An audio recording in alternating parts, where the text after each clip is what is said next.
What's going on, everyone? And it's been a long time since I've done one of these. I've only done one. But yeah, so welcome to another episode of Books for Vets. Just, yeah, vet, books for veterans, anyone that really needs a break, needs to escape, needs something to take their minds off, whatever. Yeah, so for those new, do the series to just highlight books that I love, books that obviously I have. They have my collection, which have a lot of. If you haven't seen that video um, of the library tour, definitely check it out. It's kind of cool. It's always growing. I definitely think I've added a couple more shelves since the last time, and yeah, just never stops. But I like the first one. Just I like to highlight some books that I think are just good. Well, for one, they're just good books. They're awesome reads. Some of them are popular. Some maybe not so much. Some you may have heard about. Some may not. But it's ones that I love. Ones that I've read multiple times. And honestly, it's just ones that I've read it. I would say key points in life that have basically helped me kind of take my mind off either a difficult situation, a difficult place. I know a couple of these are right on deployment. Things that really just kind of put your mind at ease, let your mind turn off, and just enjoy it. Because really, that's what fantasy is. That's what the fantasy video games, books, shows. That's why they're so popular. That's kind of what it is. It's to escape, and so that's why I do these series, to do just that, to give possibly some new new new readers, new or existing readers, new books to get lost in. So we got four. Gonna highlight four. So basically go through them, and hopefully, I mean, you're definitely gonna know, especially this first one. I mean, if you don't, you're living in a hole. And that is the one and only, the one that started off basically almost an entire generation, Harry Potter and the Sorcerer's Stone. Obviously, this is the American version. It's not the Philosopher's Stone, as in as the British one is. But this was I don't know when they came out with this cover, this version, but it was pretty cool. I think just the covers were new. I think actually these are brand new. I've had them for a couple of years, but I don't think I've actually ever read them. But what's there to say about Harry Potter? I mean, obviously, almost everybody's heard about it. And most likely there probably is actually quite a few that probably have never read the books. Movies probably more so have seen them. But something about. I mean, I love the movies. I love the books. I love the movies. I love everything about Harry Potter. It's one of the main things that me and my wife love together. We got into the Harry Potter world in California quite a bit. We have a ton of memorabilia about it, but this book itself is such a key. I would say it's really such a key story for so many people. Obviously, because so many people probably same as me that started reading these around the same age that the characters are in. The main characters that Harry is in, that Ron, Hermione, all that, and so kind of just set with them that it kind of helped them. You kind of developed with them, but just in general, I mean, I've reread these probably 5 or 6 times, the entire series, and really they still hold up. And especially this first, because it is just so defining. I mean, it's quick, it's an easy read. You get so much more from the book than you do the movie, and that's one of the key reasons why I like rereading these so much. Obviously, the movies are so good, and they do bring so much to the characters, but you get so much depth in the book versus the movie, which is mostly the case for every movie adaptation. But I mean, I could go on all day about this book. I mean, the story of what happens, of getting the Hogwarts letter, going, escaping an abusive family, at least for a school year. So all this stuff. I mean, they're definitely not perfect books. There's a lot of flaws in the fandom, the headcanon, the things that people have expanded on this books, and that's, I think, what really makes it great, is because you can see the really the passion that people have brought, and regardless of if that it's more of a young adult series, that it really just shows you that when it's a good story, it stands the test of time, and it will spawn something like that, and that's what this has. So if you've never read the Harry Potter series, I mean, give it a try. You wouldn't regret it. It's a perfect read. It's easy. It's simple, but it's just great. It's fun. Yeah, there we are. All right, next one, and honestly, I'm still torn. I'm still torn of doing this one in the first place, and there's a lot of reasons, and we'll go over them. But this one by Terry Goodkind, who recently passed, I believe. Well, I guess last year, I believe. So condolences to his family. But Wizard's First Rule. So older series, as you can tell. I have an older copy. I tried to get like the originals when I can, the original copies, or the obviously not like first printing or anything. I ain't that rich. But yeah, so I actually didn't start reading this till a lot later. Definitely after it had been out for a long time, but really after I had been reading fantasy for quite a while. And the reason I'm picking it is because it's, in a lot of ways, it is a pretty controversial series. Wizard First Rule, I mean, it's pretty basic. It's pretty fantasy story, set in a make-believe world, kind of a coming-of-age character, some good twists and turns.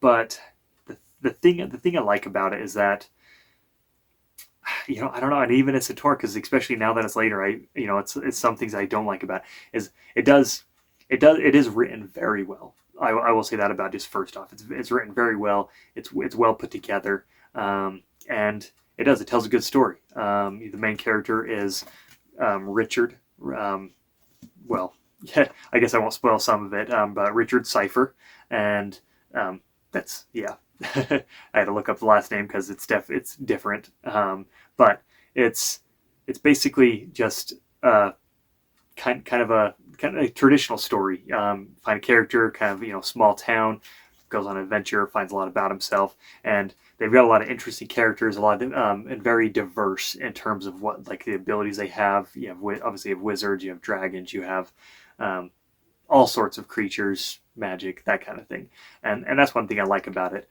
I will say, and this is the big thing that I'd never really noticed it at first, but the older I've gotten, and having reread them, I think I've actually don't know if I've fully reread the entire series, but he was releasing books in the series, really up until he died, the author, but they're very kind of preachy. They come off as, and it's almost like that he writes and like changes the rules of things for convenience. And it could also be, and this is why I kind of picked it, is because I need to give it more of a chance and read them again and really dive more into it. But I did notice, especially some of the later ones, and so it could be also that it just got worse or got more as it was going on. But yeah, very very kind of self-righteous-y. The characters can kind of do no wrong. They're always right, and they always kind of they magically find the best way as it goes along. So it is kind of a controversial one, but it is also why I'm picking it, because I've looked into it a lot. I've watched a lot of reviews on, a lot of opinions on the series in general, and it is pretty torn in half. Of, you either really love the series or you really don't, and that's actually why I'm picking it, why I like it, and why eventually I'm going to get to the series again. Is that when I first read through the whole thing, I absolutely loved it, and so it's really only as I've been going back and kind of reading some of the later ones that kind of having my doubts. And so I like, because it kind of it makes you think, and it makes you really kind of analyze things differently. But overall, I mean, it's a huge series. I think there's 14 in the main series, and I think there's 2 other sub-series, sequel series after that have, I think, 3 or 4 in each of them now, or did. Obviously he's passed now, but it's honestly pretty well written. Got some interesting stuff in here of one of the main characters can basically force people to tell the truth. It is a very does have a lot of very dark elements to it and a lot of graphic elements to it. So definitely more of an adult fantasy versus more of a young adult, kind of good for all ages type of thing. But yeah, pretty interesting. And yeah, definitely worth it. And if you do read it or have read it, let me know, because it's a very controversial author and series. All right, next one. Get another young adult one, kind of bouncing around a little bit, but this was probably a bit more unknown. And my older sister is actually the one that got me into these. And I think I've actually read them all, and she hasn't. But Miss Peregrine's Home for Peculiar Children. So this is the first one by Ransom Riggs. And the thing I like about it, and hopefully you can see some of these, but so what they do is they have pictures and kind of olden pictures. I honestly don't know if we've altered them for the purpose of the books. Yeah, I'm sorry, probably can't see any of that. But so there's pictures all throughout it, and they're kind of like the olden day pictures, black and white, and it's always kind of showing something different, something peculiar. And the thing I really like about it, kind of how the cover is, you can see the little girl it looks like she's floating, is that's kind of what this whole entire book is about. It's almost like it's an orphanage, the Home for Peculiar Children, and those children from the images and taking these olden day pictures and making characters based on that, so they have strange abilities. And so the thing I like about it is it's a fun story. It's kind of cool in that sense, and then you kind of go through and you kind of see just such an expansive world that was kind of hidden in plain sight type of thing. So obviously it's about Miss Peregrine, main character of the book, kind of the caretaker of the orphanage, and yeah, so a lot to it. It actually has been quite a while since I've read this, and I keep meaning to get back to it because they released a few more since the original trilogy, because I think that's what it was originally, and then they've added, I think, 3 more. I could be maybe one behind 2, but yeah, so I need to reread them again so I can read the new ones. But yeah, just so odd that it's just fun. Just it's fun. It's an easy read, and it's just it grips you. It's a quick story, similar to Harry Potter, and it just kind of gives that paranormal and just that out of the ordinary, which I think in general a lot of people enjoy. They enjoy having things kind of, I think, that are set within the real world but are different enough that could almost be plausible. That's why a lot of the dystopian stuff it was popular for a long time. A lot of the stuff like Harry Potter, wizards living within, among regular people. That's kind of how this is as well. So it's a great story. It starts out with the main character that kind of discovers the orphanage, and just goes from there. Again, don't want to spoil a whole lot. And the joy about books, I think, is that the more you read, I feel like you forget a lot of the stuff you've read, and so as you read stuff again, it's just like it's brand new. You find new details about it. Stuff comes back, and yeah, it's really good. I'm really excited to kind of really get back into this world again. This might actually be my next one after I finish a couple of the books that I'm reading now, but definitely worth the try. All right, and my final one should be no surprise because I'm pretty sure I talked about the author on my first episode, but one of my favorite authors of all time, Terry Brooks. Now he's since especially since this one, but he's finished this series. The series as a whole for this world, which is Shannara. So this one, First King of Shannara, is the prelude to the first book that he wrote on it, which was The Sword of Shannara. So I know I highlighted him for a different series in the first one, The Magic Kingdom of Landover, great one as well.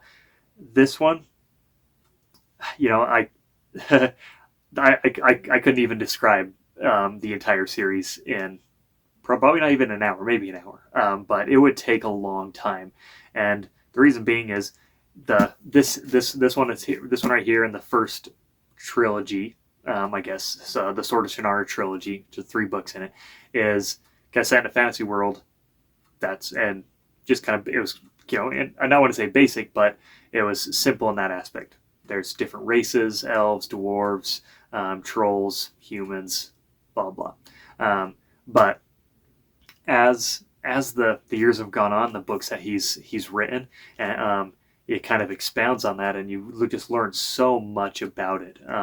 For when he writes, and I think calls them generational sagas. So this one is set a decent amount of time in front of the first one. I can't remember exactly how much.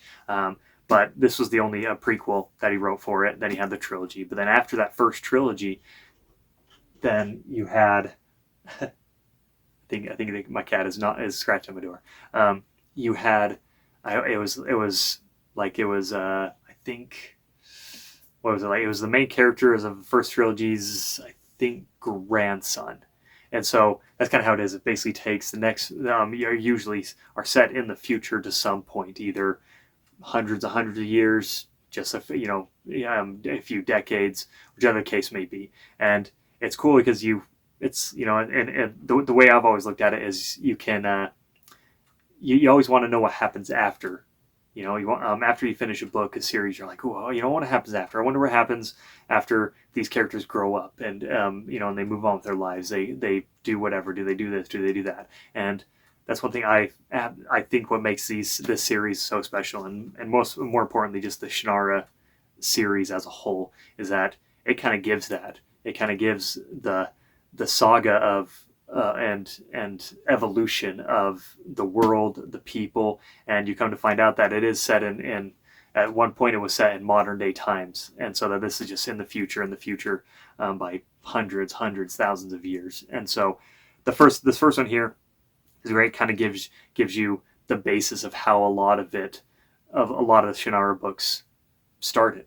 Obviously, there is some, like I said, that kind of morph of what the modern day settings versus to how it got into this world. But this one is just good all around. It gives such good background and such good information that helps you enjoy the other one so well, and that's why I like it. Granted, you could read in the order that came out, and so you would read the Sword of Shannara and I think a couple others, and you would read this one, and you'd still appreciate it. It would still be a great read. But this one, it's good. Great characters, introductions to characters that would last throughout almost the entire series, and it gives some really good background just into the world itself. And if there's one series that the entire world can just suck you in, it's gonna be the Shannara series by Terry Brooks. They're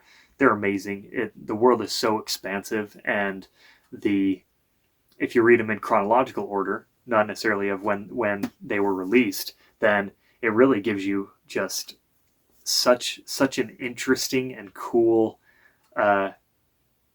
just idea into the world of modern day and how it became this, and just different elements. And so it's just crafted so well.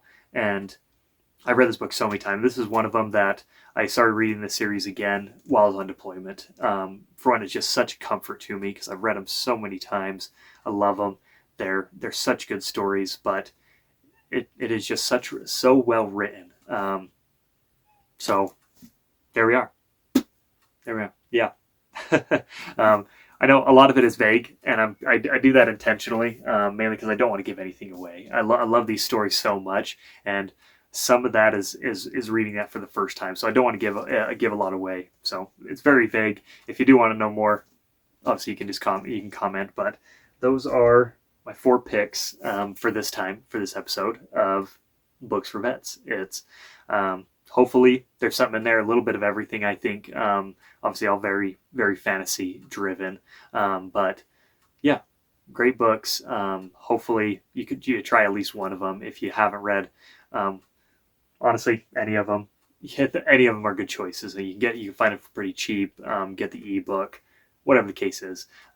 Try them. Let me know what you think. Post in the comments if you have read any of them. What's your favorite? And if one of them you don't like, tell me why. Let's get that discussion going, because that's what I love about reading and about books in general, is that you can you can discuss them so well with people, even if you keep things on the surface of, oh yeah, I like that, I didn't like that, or if you get into the depths of how it was written and the underlying messages of things, and they're just so much, and that's why I love reading. It's why I love fantasy books.